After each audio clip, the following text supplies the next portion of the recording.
Muy buenas tardes a todos. El tema que hoy les vamos a exponer es el conductismo y el condicionamiento clásico. Nuestro grupo está conformado por Liliana Barragán, Natalia Villanueva, Dana Rivera y Paula Carvajal. Iván Pavlov. Pavlov fue un fisiólogo conocido por sus experimentos con perros, los cuales dieron lugar a lo que hoy se conoce como el condicionamiento clásico. Nació el 26 de septiembre de 1849 en Riazán, Rusia.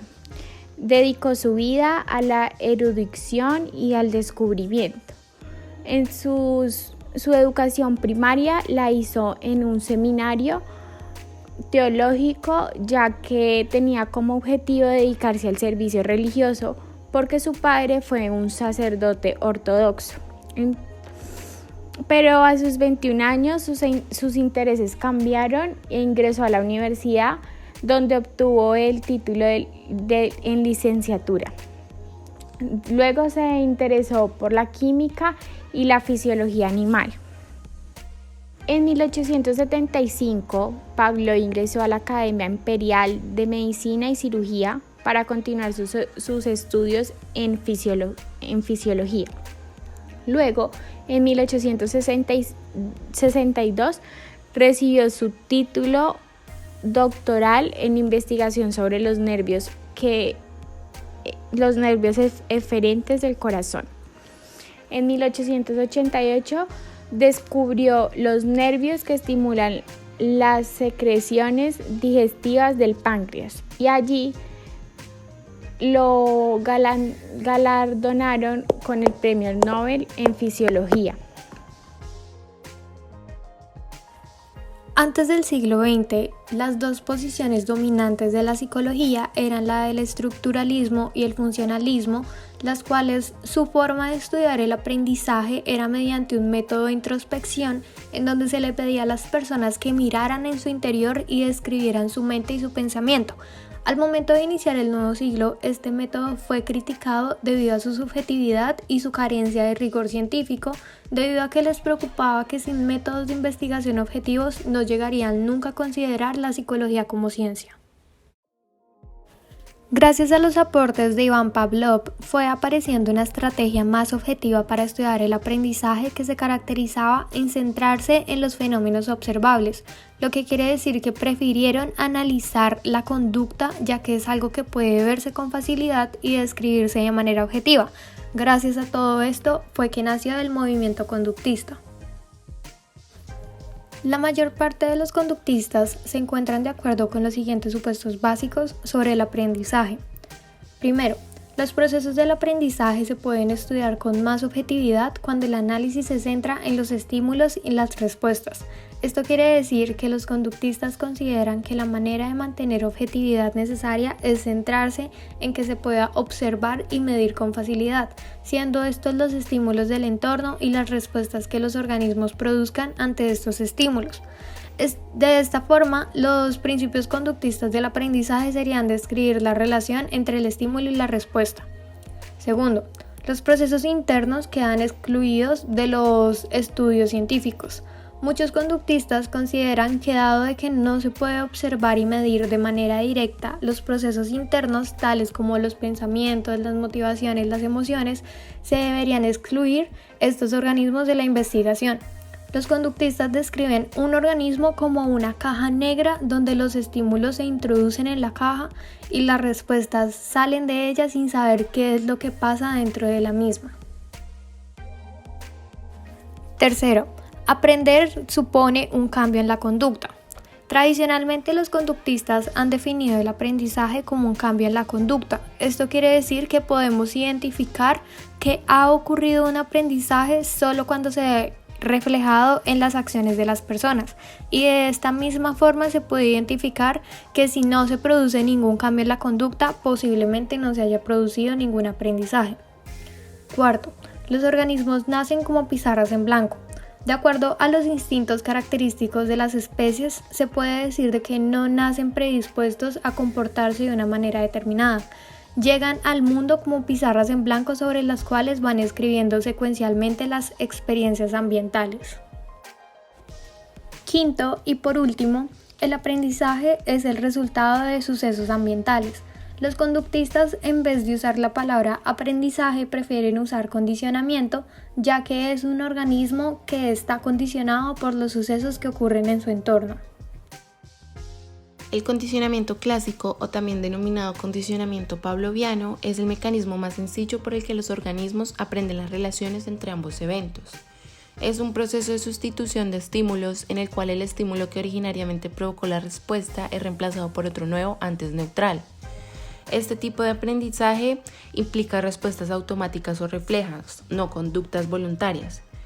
Esta forma de condicionamiento permite a los animales y humanos sacar ventaja sobre la secuencia ordenada de los eventos de su entorno para posteriormente iniciar la acción apropiada en la anticipación de lo que está a punto de suceder. Por ejemplo, el condicionamiento clásico es el proceso por el cual aprendemos a predecir cuándo y qué podemos comer, cuándo es probable que enfrentemos peligro o que estemos seguros. También participa en el aprendizaje de nuevas reacciones emocionales ante los estímulos que han quedado asociados con un evento significativo. En cuanto al modelo de condicionamiento clásico, Pavlov estaba realizando una serie de experimentos relacionados con la salivación de los perros. Para estudiar las respuestas de salivación, realizó una incisión quirúrgica en las fauces de los perros para poder recoger y medir la cantidad de saliva que producían. Tras inmovilizar al perro, le daba un trozo de carne que fuera apetitoso para él y observaba su salivación. Pavlov se dio cuenta que después de algunas repeticiones de esta experiencia, los perros empezaban a salivar antes de ver u oler la comida. De hecho, empezaban a producir saliva en cuanto el ayudante entraba a la sala. Aparentemente, el perro había aprendido que la presencia del ayudante significaba comida y respondía en consecuencia a esto. Pavlov dedicó buena parte de sus últimos años a realizar un estudio sistemático de este proceso de aprendizaje que había descubierto tan inesperadamente. Los primeros estudios de Pavlov sobre el condicionamiento clásico se desarrollaron en 3 fases. En la primera comenzó observando si el perro salivaba en respuesta a un estímulo determinado, por ejemplo, una luz o el sonido de una campana. Como se podía imaginar, el perro no encontraba el sonido de la campana como algo especialmente apetitoso o que le llamara la atención y por lo tanto no producía saliva. En la segunda fase, la Pavlov tocaba la campana e inmediatamente enseñaba comida al perro, que por supuesto empezaba a salivar. Pavlov repitió este proceso varias veces y observó que el perro salivaba con cada una de ellas. En la tercera, entonces Pavlov tocaba la campana pero sin ofrecer comida. A pesar de ello, el perro producía saliva. La campana, ante la cual el perro previamente no había respondido a la primera vez, provocaba ahora una respuesta de salivación. Así pues, se había producido un cambio de conducta como resultado de la experiencia. Por lo tanto, desde la perspectiva conductista, se había producido un aprendizaje. Ya analizando el experimento de Pavlov de la misma manera que lo hizo él, pero en cuanto a estímulos y respuestas, encontramos en la primera fase un estímulo neutro, que es un estímulo ante el cual el organismo no responde. En el caso de los perros de Pavlov, la campana era un estímulo neutro que no provocaba ninguna respuesta de salivación. En la segunda fase, el estímulo neutro se presenta inmediatamente antes que otro estímulo al cual sí se provocaba una respuesta. El segundo estímulo se denomina estímulo incondicionado, ya que el organismo siempre responde a él sin necesidad de haber aprendido a hacerlo. Para el perro de Pavlov, la comida suponía un estímulo incondicionado ante el cual respondía con la respuesta incondicionada de salivación. Y ya en la tercera fase, tras emparejarse un estímulo incondicionado con el estímulo previamente neutro, empieza a provocar una respuesta, de manera que deja de ser neutro y se convierte entonces en un estímulo condicionado, ante el cual el organismo ha aprendido a emitir una respuesta condicionada. En el experimento de Pavlov, la campana, una vez que se emparejó con la comida, se convirtió en un estímulo condicionado que provoca la respuesta condicionada de salivación. De acuerdo a lo anterior, entonces podemos decir en la imagen que el estímulo incondicionado es el trozo de carne, lo cual da una respuesta incondicionada, que es la salivación en el perro. Encontramos un estímulo neutro, que es la campana, el sonido de la campana, que no da respuesta de por sí. Entonces, si se junta ese estímulo neutro, que es la campana, más ese estímulo incondicionado, que es el trozo de carne, para obtener una respuesta incondicionada, que es la salivación, formamos un estímulo condicionado, a lo cual nos da una respuesta condicionada. el acondicionamiento clásico en el aprendizaje humano. Comprender cómo la gente aprende diversas respuestas involuntarias, especialmente respuestas asociadas con la fisiología o las emociones, es uno de los principales objetivos del acondicionamiento clásico. Un claro ejemplo es cuando se presenta una aversión o un disgusto hacia un alimento en específico, en este caso la fresa, producido por un dolor de estómago. La gente reporta haber adquirido al menos una aversión a la comida durante su vida. La experiencia típica de aprendizaje de la aversión implica comer un platillo con un sabor distintivo y luego enfermarse. Dicha experiencia sabor-enfermedad puede producir una aversión condicionada a la comida en un solo ensayo y el aprendizaje puede ocurrir incluso si la enfermedad se demora varias horas después de haberse ingerido el alimento. Se han realizado estudios experimentales del aprendizaje de aversión al sabor con personas en situación de malestar en el curso de un tratamiento médico como la quimioterapia para el cáncer. Comúnmente, la quimioterapia produce náuseas como un efecto secundario y se ha demostrado que pacientes con cáncer, niños y adultos adquieren aversiones a los alimentos consumidos antes de una sesión de quimioterapia. Esas aversiones condicionadas pueden contribuir a la falta de apetito, que es un efecto secundario de la quimioterapia. Ideas sobre el aprendizaje de aversión. Muchas de nuestras ideas sobre el aprendizaje de aversión a la comida en la gente tienen sus raíces en la investigación realizada con animales no humanos de laboratorio. En el procedimiento típico, los animales no humanos reciben un alimento o bebida con un sabor distintivo y luego se les inyecta un fármaco o se les expone a radiación, lo que finalmente los hace sentir enfermos. Como resultado del emparejamiento del sabor y la enfermedad, los animales adquieren una aversión al sabor y suprimen su consumo posterior del mismo. Por lo general, el condicionamiento clásico es estudiado en situaciones de laboratorio, pero no es necesario saber mucho sobre el tema para darse cuenta que también ocurre una amplia variedad de situaciones fuera de él, y que es más probable que el condicionamiento clásico tenga un lugar cuando un suceso precede a otro de manera confiable, es decir, cuando existe un emparejamiento entre un estímulo condicionado y un estímulo incondicionado de demora corta en situaciones o aspectos de la vida cotidiana. Los estímulos del entorno ocurren en una secuencia temporal ordenada, lo que en buena medida obedece a las restricciones físicas de la causalidad. Algunos eventos simplemente no pueden suceder antes de que hayan ocurrido otras cosas. Las instituciones y las costumbres sociales también aseguran que las cosas ocurren en un orden predecible. El condicionamiento clásico puede ocurrir cada vez que un estímulo precede a otro de manera confiable. Conceptos básicos del condicionamiento clásico. Pavlov y otros conductistas han descrito los siguientes fenómenos relacionados con el condicionamiento clásico. Extinción. Es la desaparición de una respuesta condicionada cuando un estímulo condicionado se presenta repetidamente sin que le acompañe el estímulo incondicionado. El ejemplo del perro cuando aprendió a salivar al escuchar el sonido de una campana después de haber percibido unas veces el sonido asociado con la comida. Pavlov se dio cuenta que cuando presenta repetidamente el estímulo condicionado en ausencia del estímulo incondicionado, la respuesta condicionada se hacía cada vez más débil. Recuperación espontánea. La recuperación espontánea es la reaparición de una respuesta condicionada cuando hay un periodo de descanso después de que se haya producido la extinción. Aunque Pavlov logró extinguir rápidamente la respuesta condicionada de salivación al presentar rápidamente el sonido de la campana en ausencia de la comida, después de unos días se dio cuenta que el sonido de la campana volvía a provocar salivación en el perro, casi como si la extinción nunca se hubiera producido. Generalización del estímulo. Pavlov, tras condicionar a un perro para que salivara en respuesta a un tono elevado, se dio cuenta de que era posible que el perro generalizara la respuesta condicionada también con un tono bajo. Para enseñar al perro la diferencia entre ambos tonos, Pavlov presentó repetidamente el tono elevado junto a la comida y el tono bajo sin comida, y tras varios intentos el perro ya aprendía a salivar únicamente ante el tono elevado. Condicionamiento de orden superior. El condicionamiento de orden superior es una de las formas en que un individuo puede desarrollar una respuesta condicionada ante un estímulo que nunca se ha asociado directamente con un estímulo incondicionado. El ejemplo del cuadro se presenta así.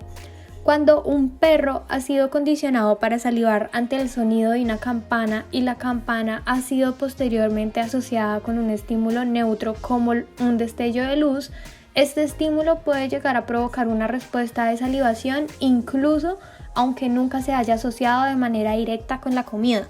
En otras palabras, El destello de luz se convierte en un estímulo condicionado mediante su emparejamiento con otro estímulo condicionado. Precondicionamiento sensorial. El precondicionamiento sensorial es muy parecido al condicionamiento de orden superior, pero su única diferencia es que se produce en orden diferente. El ejemplo del cuadro es así. La escuela, siendo el estímulo neutro 1, se asocia inicialmente con los exámenes, siendo este el estímulo neutro 2. Si posteriormente la escuela se asocia con algún acontecimiento traumático, siendo este el estímulo incondicionado, entonces la escuela no solo se convertirá en un estímulo condicionado que produce ansiedad, siendo esta una respuesta condicionada, sino que además los exámenes se convertirán también en estímulos condicionados. Perspectivas contemporáneas del condicionamiento clásico. Pavlov propuso que el condicionamiento clásico tiene lugar cuando el estímulo incondicionado y el eventualmente condicionado se presentan más o menos a la vez. En otras palabras, debería existir una contigüidad entre ambos estímulos. Características del eventual estímulo condicionado que afectan y que se presentan asociaciones a un estímulo incondicionado a la fuerza con que ocurre el condicionamiento. Cuanto más llamativo sea un estímulo neutro, esto es, cuanto más brillante, sonoro e intenso sea, más probable es que se conviertan en un estímulo condicionado una vez más. El condicionamiento clásico puede implicar tanto en la cognición como en las respuestas según sea el caso y la situación en la que se presente actualmente. Sin embargo, el condicionamiento clásico no implica necesariamente la cognición. En algunas ocasiones se puede condicionar una respuesta de la cual el organismo ni siquiera puede llegar a ser consciente. Modificación de respuestas condicionadas inadecuadas. Las respuestas condicionadas inadecuadas son todas aquellas reacciones que el sujeto tiene cuando se encuentra en una situación de miedo o hay algo que le genere ansiedad y no lo deje fluir en algún contexto. Estas respuestas son el miedo irracional o puede ser el llanto, puede ser estrés y todas estas perjudican el funcionamiento adecuado del sujeto. Las respuestas condicionadas son involuntarias, por lo tanto son difíciles de eliminar. Para eliminar estas respuestas condicionadas que son contraproducentes se plantean dos posibles métodos. El primero es la extinción de respuestas indeseables, que consiste en presentar una y otra vez el estímulo condicionado en ausencia del estímulo incondicionado, y de esta manera la respuesta condicionada deberá desaparecer. Un ejemplo es cuando el niño llora y nadie le pone atención y el niño sigue llorando y pasa el tiempo y nadie le presta atención, el niño lo va a dejar de hacer. Aunque cabe resaltar que este método es poco fiable, puesto que en algunas veces funciona y otras veces no. El segundo método es el método de contracondicionamiento, que consiste en sustituir una respuesta condicionada por otra respuesta condicionada diferente y más adecuada, más agradable. Un ejemplo es, digamos, yo le tengo miedo a los perros y mi mamá, para liberarme de ese miedo, lo que hace es sentarme en el cuarto y darme un helado. Mientras yo me como ese helado, ella trae el perro de la vecina y lo pone a un extremo del cuarto. En otra circunstancia, que el perro esté en el mismo cuarto mío, me va a dar mucha ansiedad. Pero como me estoy comiendo el helado, el placer de comerme el helado es mucho más fuerte y la ansiedad baja y la ansiedad del perro pasa a un segundo plano, por lo tanto no me va a dar tanto miedo y me sigo comiendo el helado. Este procedimiento mi mamá lo repite varias veces durante un tiempo determinado hasta lograr que esa ansiedad y ese miedo que me da por los perros ya desaparezca. Este método es mucho más eficaz que el primero para eliminar las respuestas condicionadas indeseables, ya que este disminuye la probabilidad de que esta respuesta vuelva a aparecer espontáneamente. A partir de esto se puede establecer e inferir que el condicionamiento clásico es el tipo de aprendizaje asociativo más simple que experimentamos todas las personas, pero que aún así no somos conscientes de ello debido a la frecuencia con la que se realiza.